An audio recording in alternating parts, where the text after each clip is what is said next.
Hello, friends, and welcome back to r/IDontWorkHereLady. And there are 3 great stories waiting for us today, so let's get started. The police would like to explain why you don't work here, lady. Now, fresh cup of tea, check. Badger forged axe, check. Complete unwillingness to admit it's after midnight and I should go to sleep? Yup. And on we go.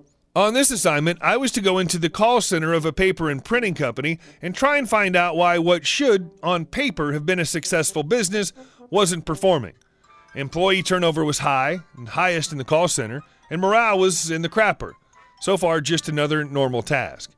I rocked up Monday morning, off-the-shelf cotton mix shirt, power tie, trousers that were a little too short, and the general air of defeat of a man whose life has thus far not gone to plan.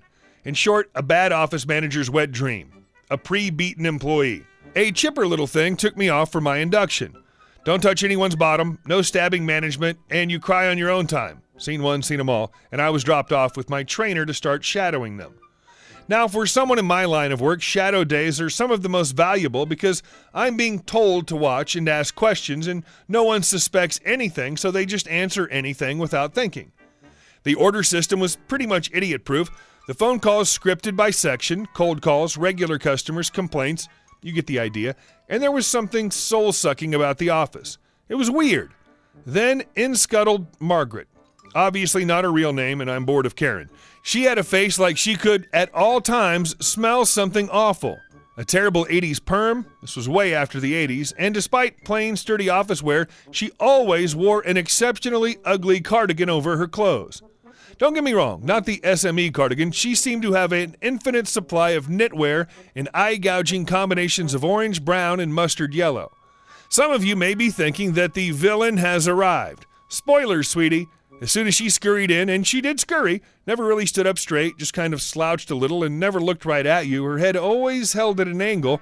What little energy there was in the room went. Just gone. Most folks just huddled over their phones, but 2 middle-aged women scurried over to Margaret, obviously copying her movements. They all went into an office marked Office Manager. This pretty much set the tone for the time I was in this office. Margaret and her posse would sit in her office and gossip and backstab while everyone else was expected to carry the full load of the office. Margaret's little friends got the choice shifts, and anyone who so much as looked like showing any spine magically found themselves working splits, nights, and weekends. At first, I was baffled. How can she possibly be getting away with this? Well, it was 3 things. She wrote performance evals for all of her staff, and because she'd been in the office since it opened, HR just rubber-stamped any terminations she sent down. She'd managed to create supervisor but not supervisor roles for her friends so she could justify them always needing the plum shifts or any time off they wanted because they were needed. She wrote the schedule and she approved holiday, and no one dared cross her if they ever wanted to see their kids again. She had a pretty sweet little setup. Shame that she wasn't as clever as she thought she was. I was getting paper for the printers one morning when I saw one of the girls signing for a small delivery the UPS driver had brought up to our floor and just shoved the boxes into a corner, staple the manifesto on top, and wander off. Once she was out of sight, I went over for a quick shufty. I never sign for anything at work till I've checked it. F me. This manifesto is huge, easily 3 times as large as could possibly fit in the boxes. Margaret didn't work weekends. I did. This was Thursday, so I had to work fast. I called my boss, and he had one of our team flown to where the office supplies were coming from, where he was meeting a forensic accountant and some officers of the law. A second forensic accountant met me Friday night after Margaret had gone home. The setup was actually kind of brilliant. Margaret had befriended a lady who worked in shipping at the second company. She would place an order and then call her friend and fax her through a cancellation. Her friend would invoice the correct first amount, then refund the difference to Margaret's account, send the smaller order but with the larger invoice, and because Margaret was a micromanager and didn't do it every shipment, she'd been getting away with it for years. Monday morning swings around. Margaret scurries in, and the secretary tells her that the boss wants to see her before she starts for the day to discuss promotions and raises in her department. Margaret walks into the big boss's office, sits. I walk into big office, and I'm back in my armor. Tailored Henry Poole suit, tailored shirt, silk tie. I looked good. To be honest, though, I don't think the B word even noticed. She was kind of distracted by the police officers who followed me into the room. The officers laid it out very carefully for the boss. The accountant gave a very summarized version of what he had. Margaret was fired, cuffed, and let out of the building past all the people she used to bully and abuse. Each order wasn't huge, though anyone who orders stationery for a business knows it ain't chicken feed, but it had gone on for long enough that the charges meant she wasn't going up in front of a judge tomorrow morning. It took me quite a lot longer than usual to get that company retrained and on track. It's harder the older a business gets, as people get so used to doing stuff the old way, they can't even imagine a better way. Still, by the time I left, a new office manager had been brought in, the shifts were fixed, HR was down a dinosaur and up a new recruit, and Margaret was still in jail. It had been months, and they hadn't even gotten to her trial yet. I don't work for your competitor. I'm just planning my wedding. Many years ago, back when cell phone cameras were still a new concept, I was getting married. Without a lot of money for a wedding, I was planning the ceremony myself and drove to all the craft stores in my area to find affordable inspiration. I had a system for keeping the ideas organized so I could come back to the right stores and find the items later. This involved taking a picture of the item right above the price tag and then jotting down in a notebook what I could use it for. I would also write the code for the photo above the note so I wouldn't get mixed up. After discovering how pricey craft stores are, I decided to try my luck at Walmart. They have craft supplies, right?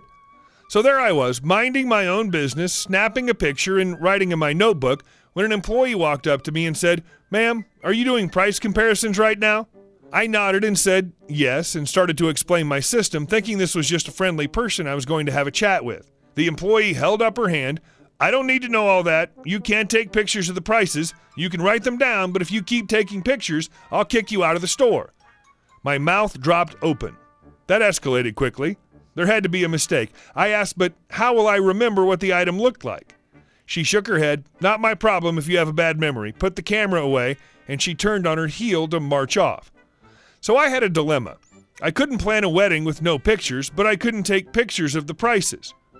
Okay, I would just take a picture of the item without the price and include the price in my notes. I wrote everything down first, just in case she threw me out before I got all the info, then snapped the picture. Sure enough, she rounded the corner of the shelf where she'd been hiding and said, "I said no pictures." I stood still and replied, "I didn't take a picture of the price, ma'am. You can see it now if you want. I don't care. You're leaving now." Just then another employee walked up. I don't know who she was, but the other employees immediately went meek. Nice employee. "What's the trouble here?" Angry employee. "She's using a camera phone to do price comparisons."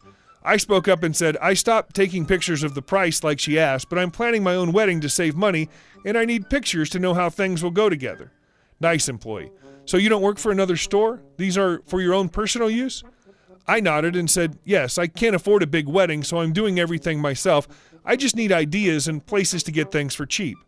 I briefly showed her my notebook and a couple of the pictures I'd taken. The nice employee nodded like she was impressed and said, "That's a great idea. I should have done that too. Weddings are too expensive." Then she turned to the other lady and said, "She's fine. Come on, I could use you over here." I said thank you, and the nice employee said, "Not at all. Congratulations," and led the other woman away sulking and silent. I was able to put together the entire wedding for under $1,000. I am the best employee at a place I don't work. I'm sure this has probably happened to someone else on here, but I'll tell you my story anyway. When I was in high school and first got my driver's license, I would drive to a local bookstore in my town that was almost as big and popular as Barnes & Noble. It's since shut down, though. I went there specifically because I have a loyalty card there since I was like 6 that got me massive discounts on books. It was the dead of fall, and I was wearing a jacket due to the chill outside and listening to music on my first-gen iPod. I was standing in the reference section trying to figure out which guitar book I should buy since I'd just gotten a guitar for my birthday, and we really don't have any internet to look up how-tos. When suddenly an older gentleman walks up to me and asks about a book series for his daughter. I say I know which one he's talking about and lead him to the young adult section, talking about how good the story is and if she likes them, some other books like it I could recommend. The man and I chatted for about 15 minutes before thanking me and continuing on. I went back and grabbed a simple cord guidebook and headed to checkout. As I walked up to the front, I see the gentleman talking to one of the employees, probably the manager.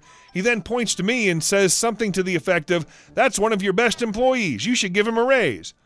The guy looked over at me with a confused look, then turned back to the man, telling him that I don't work there.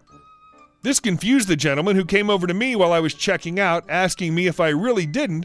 I told him, sorry, I don't, and he began to laugh. He told me that my shirt, red with some tribal designs on it, looked like one of the red shirt uniforms. Also, me talking into my Bluetooth headset made it look like I was talking to someone who worked there like a manager would. I was just mumbling along to the song lyrics I was listening to. We both laughed at this and went our separate ways. Hey guys, thanks so much for watching. I hope you enjoyed it, and we'll see you in the next video.